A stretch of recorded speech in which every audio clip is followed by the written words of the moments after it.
guys see the beautiful mountains behind me? Mountains are so beautiful. So this is the Antelope Valley. I'm just heading to LA to go some business. So I'm calling this story time, right? Story time because there are many stories around this, and as a director and writer, telling stories really is an integral part of what we do. So I want to share something today that I think is very unique, very historic. There's a person. If you're in LA and you've been around for a while, you would come into a name called Big U, right? Eugene Helly. You see, Sir Eugene Helly, right? Big U is a phenomenal person.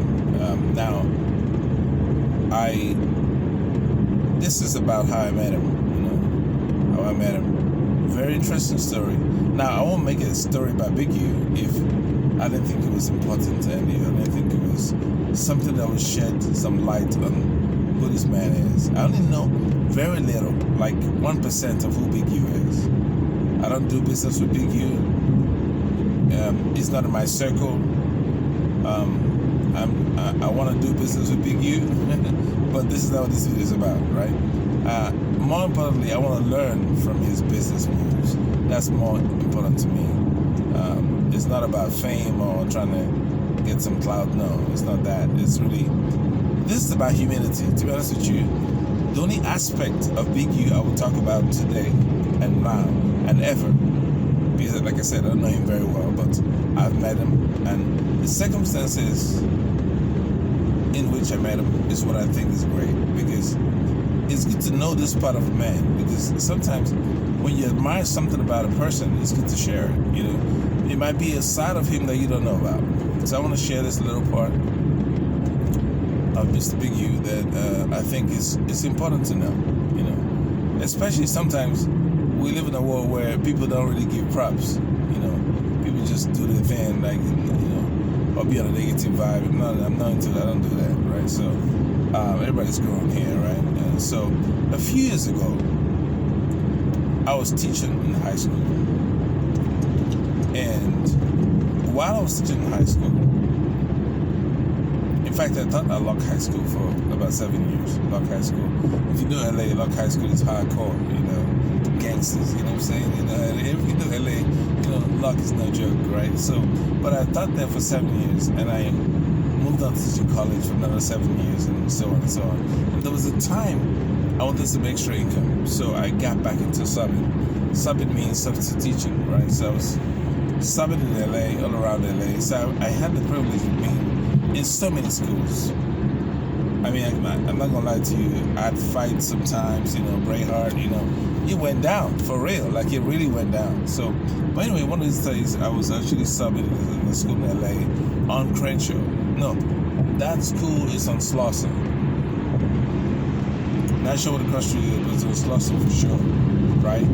Either Slauson or Crenshaw. It's on one of those streets. This is a very big school, like very massive compound, in a urban neighborhood, right? So, it was cool. It was laid back. It was dope.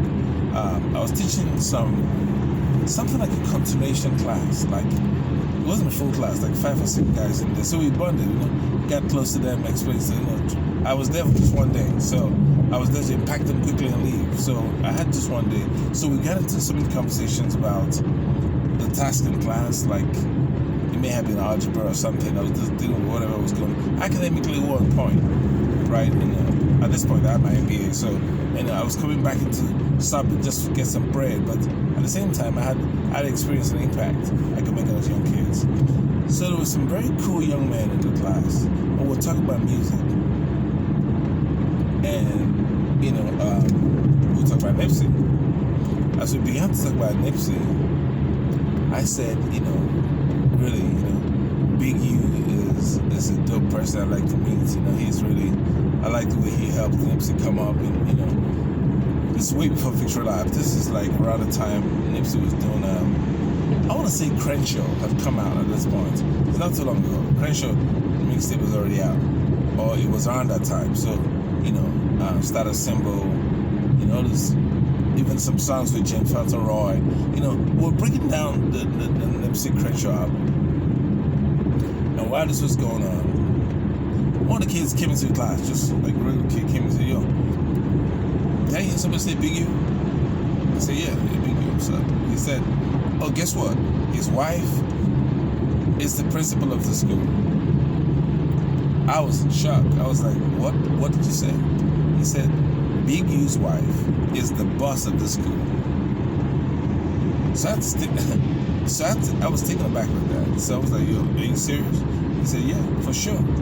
She's the principal. So me, I'm just a sub, right? Like nobody, right? So, but Big U's wife decided my check today. So I'm like, okay, cool, different, right? So here's where it gets interesting. I had a show I was producing. Actually, it was American Film Awards, and we were about to go to LA Live. We were about to sign some contracts with AEG. And at the time, I didn't have any experience with dealing with these people. So I needed someone like Big U. I was talking about these people that are power brokers that are behind the scenes for acts that you hear about, right? So as this was going on in my mind, my mind was set to putting the show on, right? So,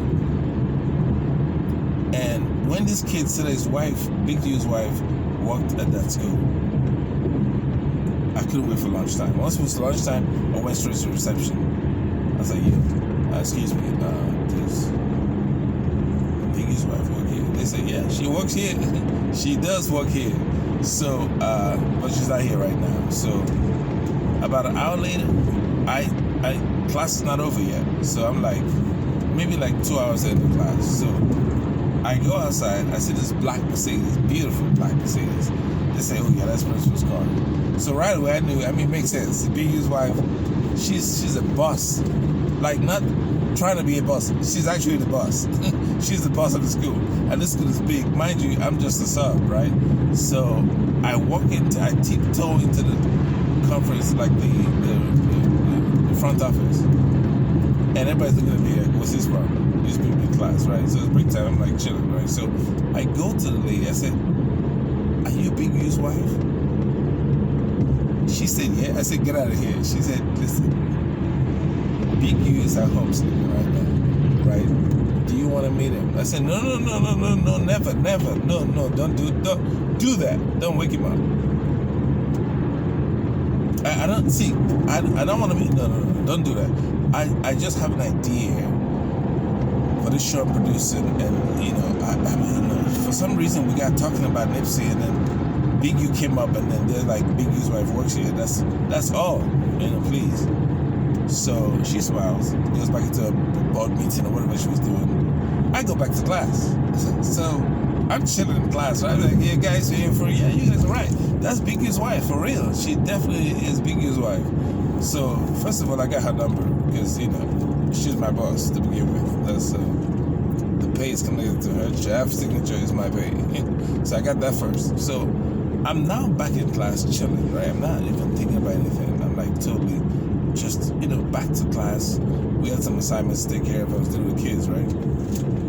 Mind you, these kids are over 18. They're older kids, right? They're, some kind of continuation class. We're trying to make up their credits or something. So I was helping them and get it. So I was focused on that.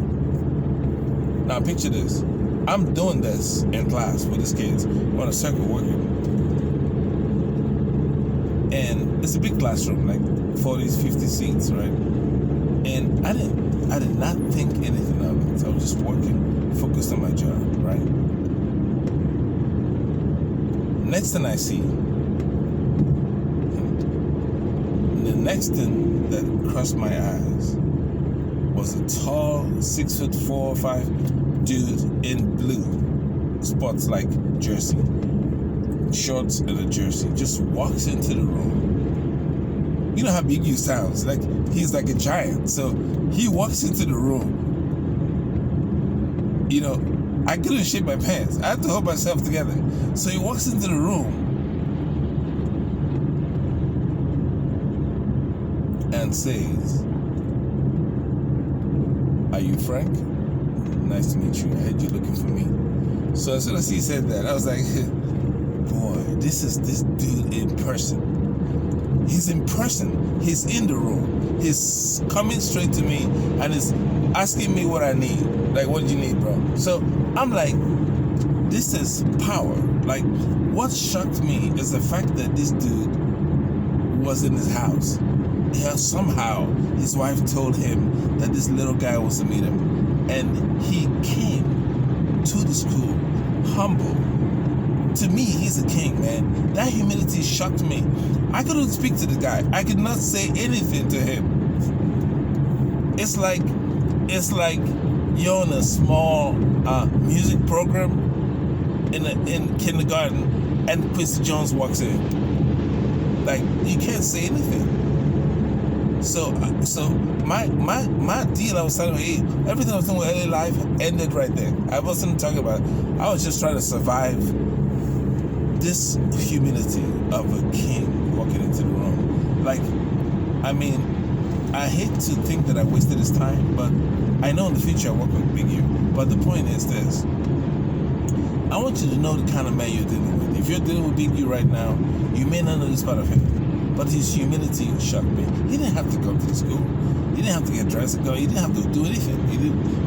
I'm just a person that of no interest. Like, there's no reason for him to come pay that respect, to come see me, talk to me. I mean, we did talk about some things, but I cannot remember what we talked about. What I do remember from that conversation is that this guy has a presence. If he walks in a meeting with you, you guys are going to sign something. I guarantee you will sign something. When you see him, forget about Crips and Bloods and all those things. He's an ambassador. He's like, he should be working for the United Nations. Like, he should be giving speeches up there. Like with the Secretary General. He really is a commander of something. I don't know what, but he commands something. You know? So when you see him, you would know. It's not just business. It's not about business. It's about, he's not only like a father figure.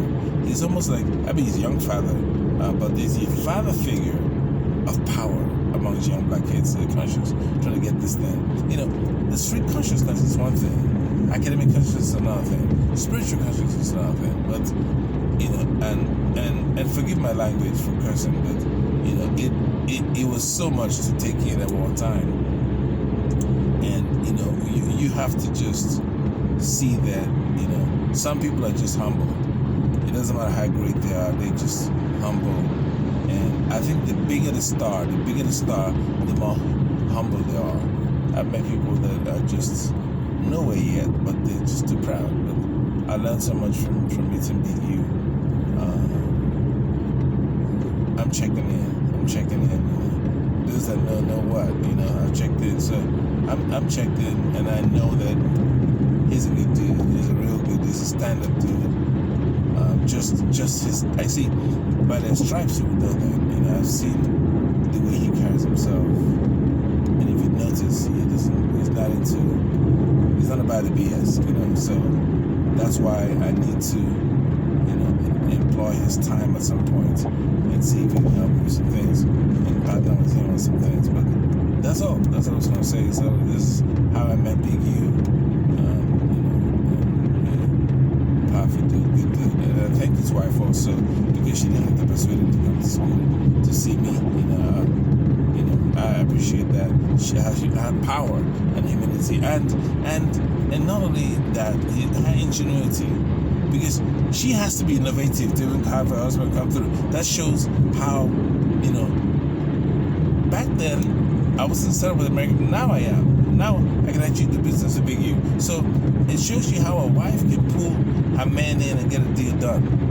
And that's a powerful thing. That's something for women to learn too. You know,